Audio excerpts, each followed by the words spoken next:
This presentation covers advanced techniques for researching problems based on federal statutes. It also covers tracing statutory amendments and legislation. In a nutshell, laws begin as bills, are published chronologically as session laws once they are passed, and most, but not all, are then incorporated into or codified into one or more titles of a code depending on subject matter and jurisdiction. When doing statutory research on a given topic, you will generally be using an electronic or print version of the published code. These codes contain the laws currently in effect, ordered by subjects, with amendments integrated into each section. On the other hand, you might consult session laws, which are published chronologically for historical research, for example, to see how a law read at a particular point in time in the past, and to track the statute through its various amendments to see when particular language was added or deleted. Further, you will often use session law citations when you wish to locate legislative history materials, such as committee reports, to assist in statutory interpretation. Let's look at a simple example using a state statute. This example shows the Maryland Annotated Code Health General Article, Section 5-604. A credits section appears right after the statute section language. It tells you that this section was originally enacted in 1993, and the session law citation is Acts 1993, Chapter 372, Section 2. It further indicates that the section was amended twice, once in 2000 and once in 2008, and provides the session law citations to each of those amendments. In this Westlaw Next example, only the most recent amending session law is linked. For others, you would have to look at other sources, such as the General Assembly website or print versions of the session law. This slide shows the session law for the most recent amendment to the Health General Section 5-604. This session law was linked from the current version of the code section, which we looked at in the last slide. You can see the language that was deleted and the language that was added in the 2008 amendment. Looking back at the current code section, we see the written or electronic document language added by the 2008 amendment reflected in the current code language. Sometimes included among the editorial enhancements to a code section in commercially published versions are notes that set forth the effects of the various amendments. Now let's turn to the Federal Statutory Code. The credits or history information for the United States Code sections is often much more extensive than the simple state example we just looked at. As you can see in the example illustrating a section of the Federal Food, Drug, and Cosmetic Act, many important federal statutes have been amended numerous times. Let's look at some strategies for finding and tracing the evolution of federal statutes. In viewing the examples that follow, keep in mind that the commercially published versions of the United States Code are Westlaw's United States Code Annotated and Lexis's United States Code Service. There is also an official government-published unannotated version, which is called simply the United States Code. In this presentation, we will refer to all versions generically as the United States Code. Here is the main page on Westlaw Next relating to the United States Code. Note that in addition to being able to keyword search the full text of the code, it is possible to search just the index or the popular name table.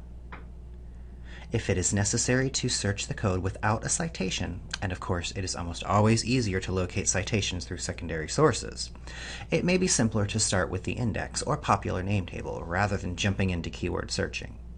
Another option we will look at here is the tables database, which is a mechanism for translating session law numbers into code sections. A frequent complication in locating federal statutes is that one often comes across or hears about section numbers in the session law version of a particular statute, which is not the same as the section number in the United States Code where the current version of that statutory provision will be found.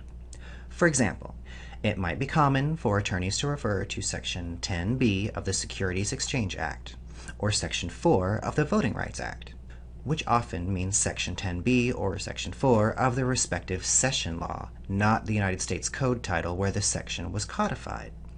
To find the United States Code version of a statute, if you only have the section number from the session law, you have to translate that number into the corresponding U.S. Code citation. You can do this using the tables available in online and print versions of the U.S. Code. Here is a simple example of how this works. The Children's Privacy Protection Act of 1998 was enacted as Public Law 105-277. 112 Stat 2681-728 is a reference to U.S. Statutes at Large, another source that publishes an official version of the federal session laws. This act had 6 sections numbered 1302 to 1307, which went sequentially into the United States Code in its Title 15, sections 6501 through 6506. And here's another example, the Federal Insecticide, Fungicide, and Rodenticide Act, known as FIFRA. The original was passed in 1947, before the public law system was used, so it had a chapter number and sections within the chapter instead of a public law number. There were many sections in the session law, but they pretty much sequentially went into Title VII of the United States Code. It is not unusual for different sections of a federal session law to go into different titles of the code, but that did not happen here. Here's where it gets more complicated.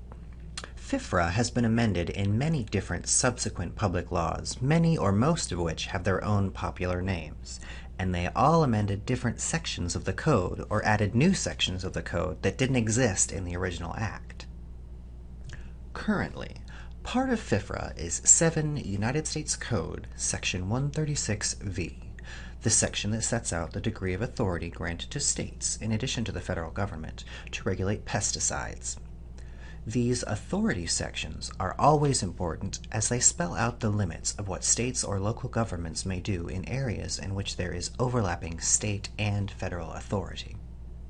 At the end of Section 136V, the credits section contains the information about the evolution of the code section. For a federal statute, this one is actually comparatively simple. Of the dozens of public laws that have amended the original enactment of FIFRA, only those listed in the credits section following Section 136V had an impact on that particular code section. The first session law reference is to the original Pesticide Act passed in 1947. The text of the session law is found in Volume 61 of the Statutes at Large at page 163. The citation for the original act is included in the credits of 136V, simply for reference purposes. Actually, the language about authority of states that is in the section did not appear anywhere in the 1947 Act. The best place to find PDF versions of the statutes at large is in the Hine Online database, which is accessible through the Marshall Law Library's list of databases on the library homepage. The 1972 Act, known as the Federal Environmental Pesticide Control Act of 1972, made several changes and additions to the original Act. Now we see the public law terminology being used. This is the 516th public law passed by the 92nd Congress. One of the changes in the 1972 Act was the addition of a Section 24 to FIFRA, which dealt with authority of states. Here is shown part of a new list of sections in FIFRA, now including a Section 24. So the language in Section 24 of FIFRA went into Section 136V in Title VII of the United States Code for the first time in 1972, and this is the reason for the as added reference in the credits. Here is the text of the original Section 24 of FIFRA. Now we go to the 1978 Act, the Federal Pesticide Act of 1978. Once again, we have amendments to FIFRA within an act of a different name. Section 22 of the 1978 Act contained changes to the language of FIFRA Section 24. What we start to see here is that Section 24 of FIFRA stands on its own with its various amendments independently of the code, although you would have to go through the different volumes of session laws to piece together its language as it evolved over time. Fortunately, you don't have to do that very often, because once you have the number of the code section in which Section 24 appears, you've got the language that reflects all the amendments and is currently in force. The key point to remember here is that when somebody refers to Section 24, it's likely not just one section in one public law. To complete our tracing the credits following Title VII of the United States Code, Section 136V, let's note that there were some additional amendments in 1988 that affected Section 24, but these amendments were technical rather than substantive in nature. Now we'll go back to the current text of 7 United States Code, Section 136V. Using the History tab, you can locate the notes that summarize the changes resulting from various public laws that amended the section. The other commercial legal research services, including Lexis and Bloomberg Law, contain versions of the U.S. Code with similar information related to amendments. The editorial summary of the amendments may vary somewhat among the systems, but the list of enacting and amending session laws should be the same. Returning again to the Westlaw Next version of 7 U.S.C. 136v, note the Table of Contents option. You can also browse the table of contents for the U.S. Code on Lexis. Regardless of which version of the code you use, it's always a good idea to check the table of contents to make sure that you've found all the relevant related sections found in the general area of a particular code section.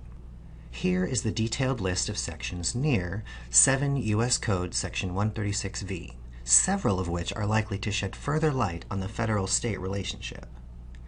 The definitions section is always an important section to note. In addition to helping interpret terminology found in other sections, the definitions section often identifies the relevant federal agencies by defining terms such as administrator, secretary, and similar language that refers to particular positions. Let's look at some of the free websites for federal codes. The FDsys site offers a free official version of the U.S. Code. It also contains a significant collection of congressional documents. The official version available on FDsys is not as current as either the U.S. Code annotated version on Westlaw or the U.S. Code Service version available on Lexis or the Bloomberg Law version. So extra steps must be taken to ensure that you have all the latest amendments. This link leads to tables containing all the sections that have been amended since the most recent version of the official code. It is then necessary to go to the public laws to locate the most current text. This is a somewhat cumbersome process, but it's free. Another option is the U.S. House of Representatives website, which has a beta version of the U.S. Code with a sophisticated search function. This version doesn't have all the bells and whistles of Lexis and Westlaw, but is an improvement over other free versions of the code. Cornell Law School's Legal Information Institute also provides a free version of the code generated from the House version. Bottom line, if all you need is the code text of a specific citation, you can find it for free. If you need more information about the law in question, links to secondary sources, citing cases, and legislative information, you can find that on Lexis or Westlaw, and it's often worth the cost of those services. Finally, don't forget to check the thomas.gov website to search for any pending federal bills that would impact the issue you are researching. Lexis and Westlaw do a fairly good job of including shepherds or key site signals when there are pending amendments to existing code sections, and Bloomberg is beginning to incorporate similar updating information. However, many times bills are proposed that would create entirely new sections which the key site or shepherds signal systems would not pick up. In addition to the text of bills, Thomas will give you current status in the legislative process and full text of committee reports. This ends this presentation.